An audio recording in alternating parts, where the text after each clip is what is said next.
Ashamaa harka fuunee jaalatamtoonni fi kabajamtoonni hordoftoonni seenaatuuf nageenyi koo kan jaalalaa kabajaa iddoo isin jirtan hundatti isin haa qaqqabu. Haddallee viidiyoo biraatiin walitti deebinee jirra. Viidiyoo kana hadda dafee kaleessan gad isinii dhiyeessayyuu dafee kan nu hojjechiis ijoolleen baay'ee keessan natti bu'anii dhugaa dubbachuu jechuun baay'ee keessan ani maalillee akkan jedhu hin beeku maalis akkan godhu hin beeku jechuudha. Osoo achitti hin tarin dura namoonni chaayinaalii kanaaf haarawaa taatan sabskiraayib gochuu hin dagatinaa. Maatii keenya ta'a waa iddoo irraa barannaa argitan jechuudha. Arguuf dhaga'uun waan baay'ee gaariidha. Kanaafuu viidiyoon hadha qabadhee isinii deebi'e akkuma biyya Arabaa kana irra jiru keessattuu biyya Beeruut keessa jechuudha. Baay'ee seqaqaa keessa jirra nu jechuun nu warri rakkoo san hin agarreeyyuu argineetumayyuu baay'ee saqqaqamaa jira dhugaa dubbachuuf nyaataaf dhugaatii haga dhabne dirasii gahaa jirra. Siqiqii ijoolleen akkanatti dhuman. Siqiqii ijoolleen hin dhuman jechuun dhibbaan dhibbatti dhumanii jechuudha. Bakka dhuman ijoolleen biyya Beeruutii kana keessatti takka fooq irraa darbanii du'aa jiran, takka ofii isaaniitti qalanii shintibeetitti achi darbanii ofii of qalte jedhanii ofii of ajjeeste jedhanii namni akkamitti cakkanee akka albeedan akkanatti of qaqqaleetiin of ajjeesu hin beeku. Ofii isaaniitti qalanii gorra'anii ofii ishiitii of ajjeeste jedhanii takka mootuyyuu hudhanii keessaa baasaniituma ofii fuutedhanii fannisanii of yaa rabbi takka fooq irraa darbanii ajjeesaa jiranii. Takka ammootiyyuu yeroo mashiin isbeelee gattu achumatti qabanii ukkaamsanii eessa akka dhaqxe hin arganii. Maal jedhee akkasinitti hin beeku. Mootummaan kanarratti homaa wanni as keessatti ijoolleen dhumaa jiran homaa wanni hojjetamaa jiru hin jiru. Karaa imbaasiitiin ta'ee karaa imbaasii asiitiin ta'ee karaa imbaasii Itoophiyaati. Walumaa galatti mootummaan biyyoota Beeruut keessattuu biyya Beeruut kanarratti homaa wanni hojjetaa jiru hin jiru. Biyyi silaa Itoophiyaan as dhufaan jiranii kaazira namooti iyyuu gara Itoophiyaa kan deebineedha natti fakkaata. Waan biraa homaa miti qaba. Mijattii takka akkam goote mijattiin akka fayyaa taate natti fakkaata. Ishumata ofii ishiititti iyyitee achi goote fayyummaa ishii yookaan mootiyyuu sammuu ishii tuqxee gaafa kaanitti fuute uffata malee maal malee fuute karama makiinatti irra goote biraa deemte.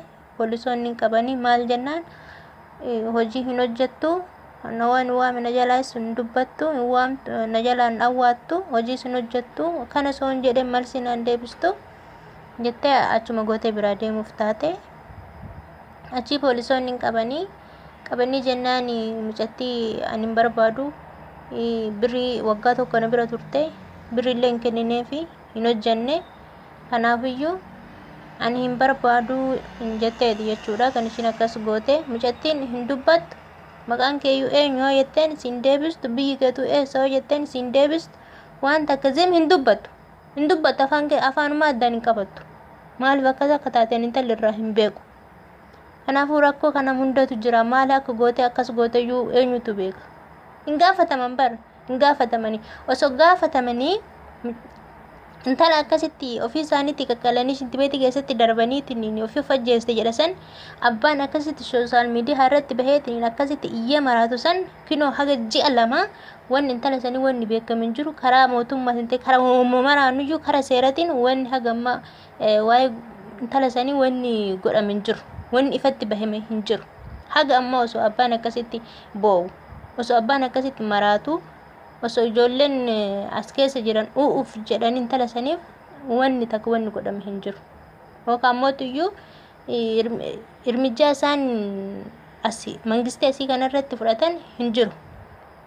Kanaaf jecha tokko yoo du'e hin gaafatamanii kama seeran hojjechiifatanillee kama fuula ifaadhaan ajajatanillee amma bakka akkuma akaayii walitti akaa'aa jiran biyya kana jechuudha. Yoon akkana isin hin jedhu ani himeetu hin fixu dhugaan isin hin dubbadha. Ijoolleen meetu achirratti nu dubbadhu jettamee maal haa godhan akkamitti haa dubbadhu. Erguma duraanitiin iyya. Homaa wanni fooyyee qabatu hin jiru. Ani iyyeef osoo hin taane uummanni Beeruutii kana keessa jiru hundisaa akka jiru osoo gad ba'ee iyyee ani furmaata hin argata jedhee hasaabaa hin jiru. Ijoolleen akka jiran dhumaa jiran as keessatti qalamaa jiran akka horiititti jiran horii nu bitaa mirga qaba. Akkuma argan waraananii as godhaniitti hin qalaa jiran. Ijoolleen dhumaa jirti. Hin nyaannatti nyaatamaa jiran. Nyaata dhabaa jiran. Ijoolleen meeqatu osoo hin nyaanne jedhu hagabuu sa'aatii 24 hojiirra oolchanii yeroo raftu hagabuu ishii rafti. Nyaata dhorgatanii tokko tokko jechuudha kun mana hundin jiru. Ijoolleen akkasitti saqqaqamaa jiran. Ijoollee hojjechiisanii harka duwwaa gara Itoophiyaatti gad deebisan jiran. Ijoollee hojjechiistee waggaa 2 fuuraaf xuursaa fixachiistee yeroo ishiin galuuf taatu kuni kan nyaata ati waggaa 2 nyaatte jettee doolaara 400 irraa qabattee jira. Yetti takkarraa hojjechiistee kuni ati nyaatte nyaata keessatti herregamuu qabattee yeroo ishiin galtu doolaara 400 irraa qabatte. Kana mara jira Beerut keessa. Kana mootummaan keessatti gad bu'ee warra hafaniif silaa kun maraate kun of hin beeku. Kun du'e kun bade gara jiranuu hin beekani. Warra hafe kanaaf furmaata akka godhu nu beeku qabaniin jedhan. Nuju warri rakkoo kana dhageenyu arginu malee hagammaa kan nurra hin geenyu sodaarra jirra. Jarri yoo achi kaan nama achi deebinaan gaararraa sitti ta'u akkuma gaararraa jijjiiramaa oolan waan ta'eef sodaan. Dhugaa dubbachuuf ani mataa kiyyatti sodaadha. Garuu akkuma warra kiyyaatti waliin jiraadha. Kana yoon dhaga'u jaruma isaan walii dabarsaa oolanii waa'ee kanaa hin beeka waan ta'eef nan sodaadha. Hunduu ni sodaata warras keessa jiraatu. Kuni ani hin beeku maal jedhanii akka ani biyya Beerut rakkoon keessa jiru hundayyuu Beerut. Bara kamirra haga ammaatitti ijoolleen keenya as keessatti dhumaa jira. Kana mootummaan gad bu'ee kama amma as keessatti hafan kana kama amma jiran kana iyyuu nagahan gara akka biyya ofii deebisan akka goosisu. Rabbiin ani baay'eellee dubbachuu ani hin beeku. Viidiyoo tana hundi keessanuu sheer godha. Ijoolleen dhumaa jiranii qalamaa jiran bakka. Guyyaadhaan osoo hin du'in hin oolan. Guyyaadhaan osoo manaa badin hin oolan. Osoo fooqirraan darbamin hin oolan.